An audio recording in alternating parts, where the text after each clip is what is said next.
Welcome back, Twisters. It's time to start talking about who we think are going to win the major awards this upcoming NHL season, and we're going to start with the Vezina Trophy. So I'm going to produce a video like this for some of the other major categories out there, so make sure that you're in the loop by hitting the notifications bell, hitting the red subscribe button, giving a thumbs up if you're enjoying this, and let's dive into this. So the Vezina Trophy last year went to Connor Hellebuyck of the Winnipeg Jets. He had an outstanding year. He also did in 2018. And then, of course, Andrei Vasilevskiy as well as Tuukka Rask were finalists. So who do I think is going to win it this year? Who do I think the main candidates are? Well, I'm about to tell you, but I also want to know your thoughts down in the comments below. Can you make the case for anybody that might be slipping a little bit under the radar here? Anyway, let's go ahead and take a look at the stats last year. So what I did here was I actually gathered the stats from last year. Then what I did was created a short list of potential candidates and even some stretches out there. Now, a couple of factors that really influence some of the names that I actually omitted from this short list. Well, some of you might not like it, but think about goalies like Robin Lehner, who had excellent seasons last year, or goaltenders like, Elvis Merzlikins. Well, they could be sharing the net this upcoming season. So, since there's some doubt going on there, I decided to remove those guys from the list. And I know there are a couple of guys here who might not necessarily get a huge portion of games, but games played is definitely an influence. Now, nonetheless, you can still be in the Vezina conversation like Merzlikins was this past year, but I haven't seen a guy who only starts, 55% of games win the Vezina, or at least not in an eternity. So that's why they're going to be off this list. And you're going to see some of these goaltenders and you're like, what are they doing on here? Well, some teams still have a number one starter, even if they're not a complete ace out there. I also omitted some goaltenders who didn't have as much experience. So I tried to create this short list right here. And I know it's not going to be the best list of goaltenders necessarily, but for the criteria for the Vezina, I think that this will at least help us start out. So taking a look here, okay, I just ranked this by games started. Games started is kind of one of the factors I looked at last year when sort of creating my list of potential finalists. So Carey Price, Connor Hellebuyck, Andrei Vasilevskiy, Frederik Andersen, John Gibson, Jordan Binnington, Sergei Bobrovsky, Jacob Markstrom, Mackenzie Blackwood, Jonathan Quick, Tuukka Rask, Kata Hat, Semyon Varlamov, Matt Murray, Yusei Saros, Tristan Jarry, Darcy Kuemper, Thomas Greiss, Anton Khudobin, Ilya Samsonov, and Igor Shesterkin. So these are all guys who I think are the number one goaltender heading into this next season. They should be getting a majority of the starts. I had 7 categories that I looked at from last year to sort of form my expectations and sort of perspective on this going into this upcoming season, okay? So game started. That's a big criterion right there. So what I did was I awarded 5 points to whoever placed first in that category, 4 to whoever placed second, 3 to whoever placed third, and 2 points, 1 point. So basically looking at the top 5 for each of these 7 categories that I'm going to talk about here. So games played, Price, he would get 5 points, Hellebuyck would get 4, Vasilevskiy would get 3, Freddie Andersen 2, John Gibson 1, okay? So we look at the next stat for me, and that's wins. Wins are important.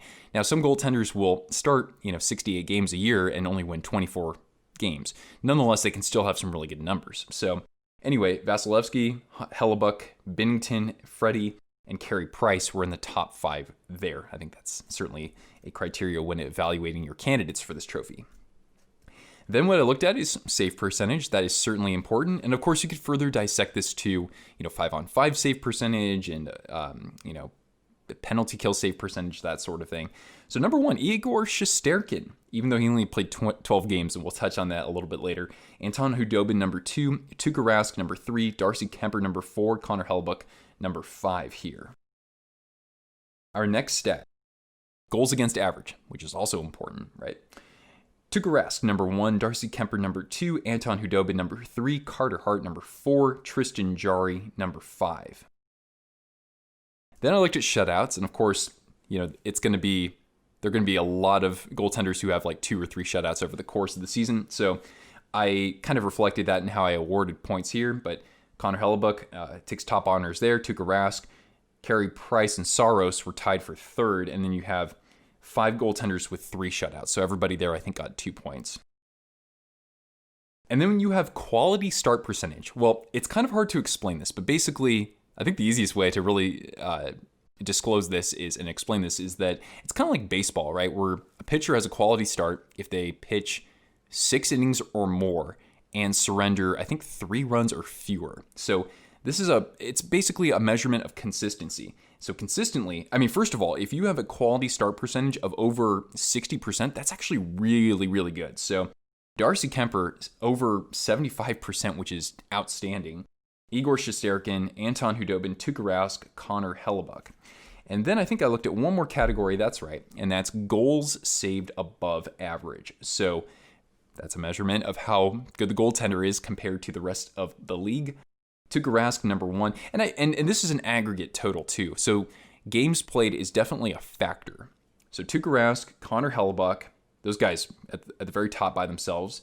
Then you have Khudobin, Kuemper, Vasilevsky, and that's your top 5 right there. Okay, so when adding up all of these points or values and whatnot, here is what my top 10 looked like. So at the bottom, at number 10, I actually had 2 players here, Tristan Jarry and Jussi Saros. At number 9, Jordan Binnington. Number 8, Freddie Anderson. Number 7, Igor Shesterkin, despite only playing 12 games. Number 6, Carey Price. Number 5, Andrei Vasilevsky. Number 4, Darcy Kuemper. Number 3, Anton Khudobin. Number 2, Tuukka Rask. And number 1, Connor Hellebuyck. So makes sense, right? I think Rask and Hellebuyck were actually tied, but I said Hellebuyck would be number 1 because basically he took the team on his back this last season. So that's why I've got him in that spot. So that was looking at the stats last year. So now, who's going to win? Who do I think the finalists will be? Well, first of all, I'm going to say that Connor Hellebuyck is actually not going to win. There are a couple of reasons behind this. Now, Hellebuyck is in the prime of his career. He was outstanding this past season. You also look at 2018, right? He was also a finalist then. But 2019, he wasn't nearly as good. So we don't know exactly which Hellebuyck we're going to get. And also take this into consideration. Look at the Canadian division, right? You've got the Canucks, you've got the Flames, the Oilers, the Maple Leafs, the Canadiens. The only team that Winnipeg should be able to beat on a semi-consistent basis is the Senators, and they've gotten better too. I think the Jets are maybe the second weakest team in the Canadian division. I know I might get some flack for that. So I'm not so sold on Connor Hellebuyck going into this year, honestly. You also have to consider, my friends, that there hasn't been a repeat Vezina champion, back-to-back years since 2008. So that's 12 years ago. And the goaltender who did that was Martin Brodeur. So, yeah. Next up, let's look at Tuukka Rask. So what's really interesting is that Tuukka hasn't been there was a 6-year gap between this past season and 2014 in which he wasn't a finalist. But you look at his numbers in those 6 seasons, he had a 2.38 goals against and a 917 save percentage. And the highest that he finished in voting was 7th. I thought that was so bizarre. So I think this guy's kind of due. And you look at this condensed season coming up ahead. Well, first of all, Tuukka, he didn't go as deep into the playoffs this past season, so that helps his case. And it's a condensed season. And so he can still get as many starts as needed, but he also still has a really good backup in Halak. So the pressure isn't exactly all on Tuukka's shoulders. So I still think that he can easily make the case to be one of the best goaltenders, if not the best, in the NHL. Now let's look at Anton Khudobin. So his past 2 years have been outstanding. So good. Whether, he's the starter, like he was in the playoffs this past year, or if he's backing up Ben Bishop, but Bishop's not going to be around. So Khudobin's going to have to shoulder the bulk of the goaltending most definitely. So, he's working with a shortened offseason. When you compare, you look at it, the Stanley Cup ended at the end of September. And so we're not even going to have a 4-month offseason for a guy like Dobby out there. But it's a shortened season, so that does kind of play to his advantage. So he can start as many games as needed to help his team get into the playoffs. They're going to be in the Pacific. I think that they're one of the better teams there. And so I think that I'd be comfortable saying that he can still do what he does best in his mid-30s. Now, Darcy Kuemper. He's also in the prime of his career at age 30, I believe. Arizona might not be a playoff team, though. That's the big drawback. I think it definitely bodes well if your team is a playoff team. But I think Kuemper is the kind of guy who could carry the team on his back. It's interesting, though, because if Arizona's in that position, it's almost as if they wouldn't be afraid to go to whichever goaltender has the hot hand. So, Antti Ranta played really well last year. He actually had more games than Kuemper because of injuries. So the big factor there is this team going to be in a playoff chase? And if they're competitive, is Kuemper really the kind of guy who can actually put up like a 1.8 goals against and a 935 save percentage? And you know what? I think the numbers do favor him. I believe in Kuemper. Not so much in the rest of the Coyotes, but I believe in Darcy. Andrei Vasilevskiy. So the Lightning, if you look at the offseason, they still retain a good amount of their defensive talent, right? When you have a guy like Victor Hedman back there, of course, Sergachev, McDonough. They lost Shattenkirk. They lost a couple other small depth pieces, but they still have that sandpaper.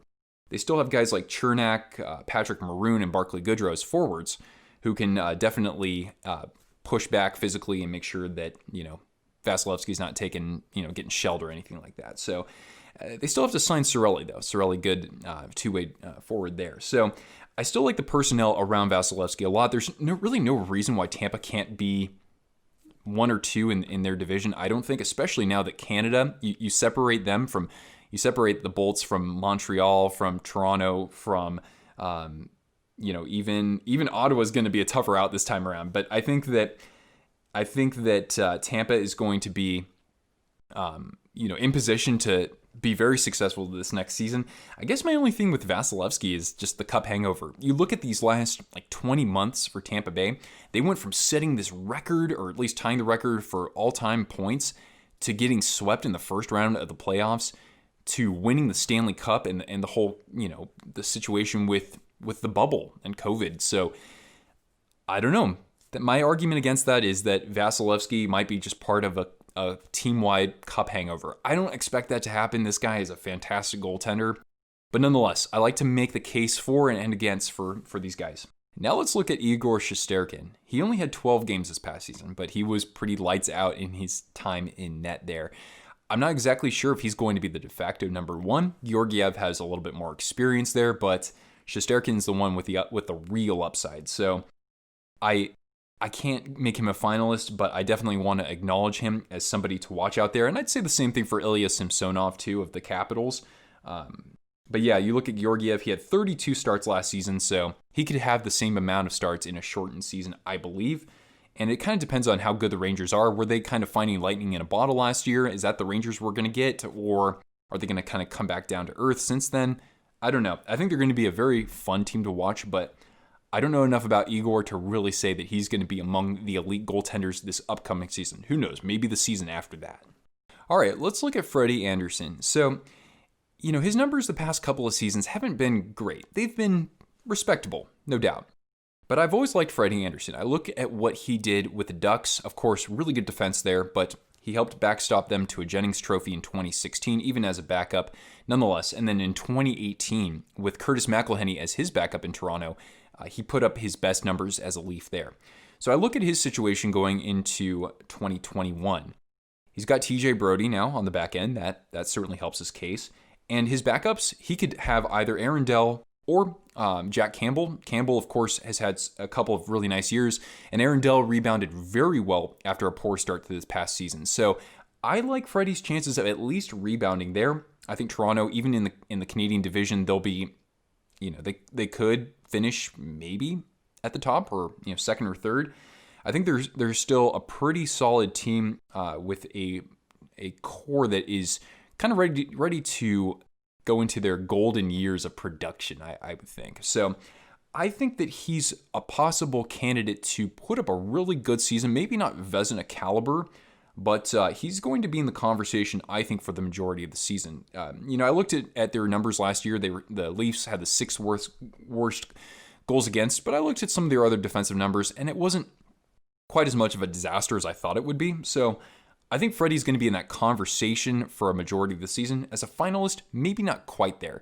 There's some other good goaltenders for sure who normally play in the Atlantic Division. Jordan Binnington. So he wasn't quite as lights out as he was in 2019. You look at what he did in the regular season then and the playoffs. But, his numbers were still respectable. One concern that I have is that they've lost Pietrangelo, a very good two-way defenseman, but nonetheless, they still have good personnel on the back end, and they still have, good personnel from the forward end who can take faceoffs and kill penalties and whatnot. Guys like Ryan O'Reilly out there. So I think the Blues are still competitive team that could be in the playoff hunt. And of course, Jordan Binnington could be at the forefront of helping them get there.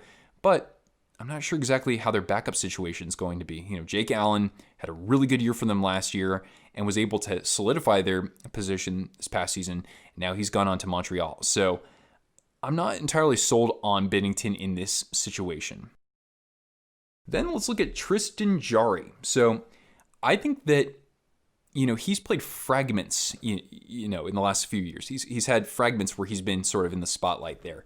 Last season, he was excellent. The Penguins, they were able to rally around their team just despite being decimated by injuries, and Jarry was a huge piece of that.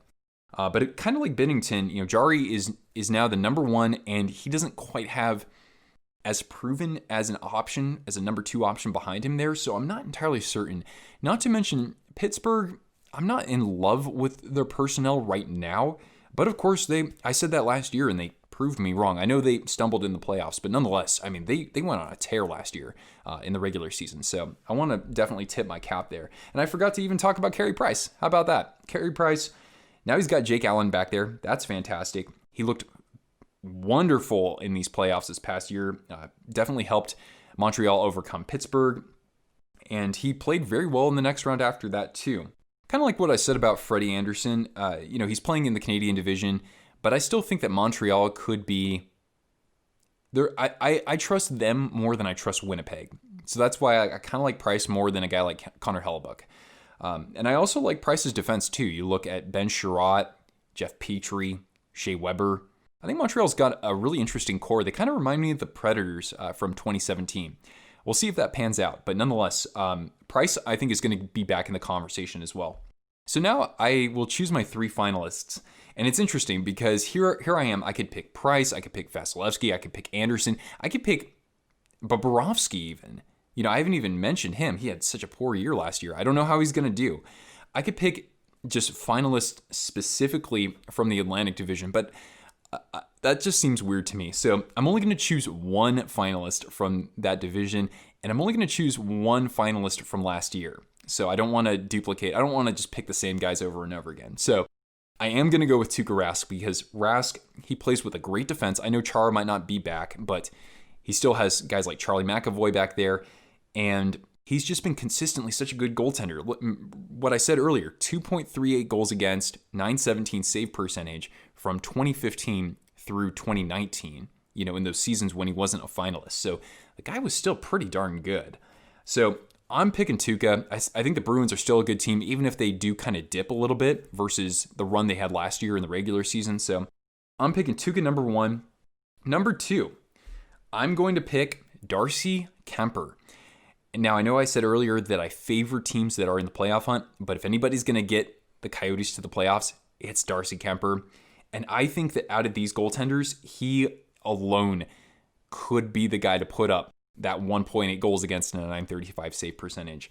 He's just in the prime of his career, and Arizona is defensively sound enough to support that, maybe? So I'm going to believe in Darcy here. He's kind of my dark horse there. And my last pick, I'm going to pick Anton Khudobin. Dobby. And you know what, guys? I'm going to pick him to win the Vezina Trophy in 2021.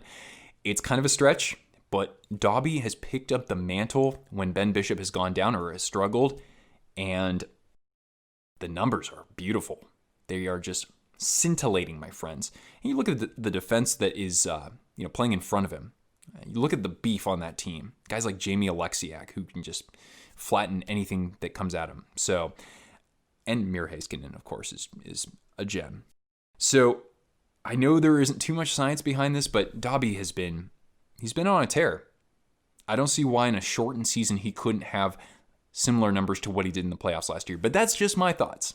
I want to know your thoughts down in the comments below, my friends. Who do you think wins the Vezina? Who are your finalists? Who do you think might be in that conversation that I haven't even talked about? Is it Merzlikins? Is he going to be the number one for Columbus de facto? Let me know down in the comments below, and I hope that you enjoyed this video and will stick around because next up we're going to be talking about the Rocket Richard Trophy. So thank you so much for watching, everybody. If you enjoyed this video, thumbs up, subscribe if you haven't already, join the Twist Brigade. There's also a link down below if you want to support the channel via Venmo. I'm Nick. I'll see you folks later. Ciao.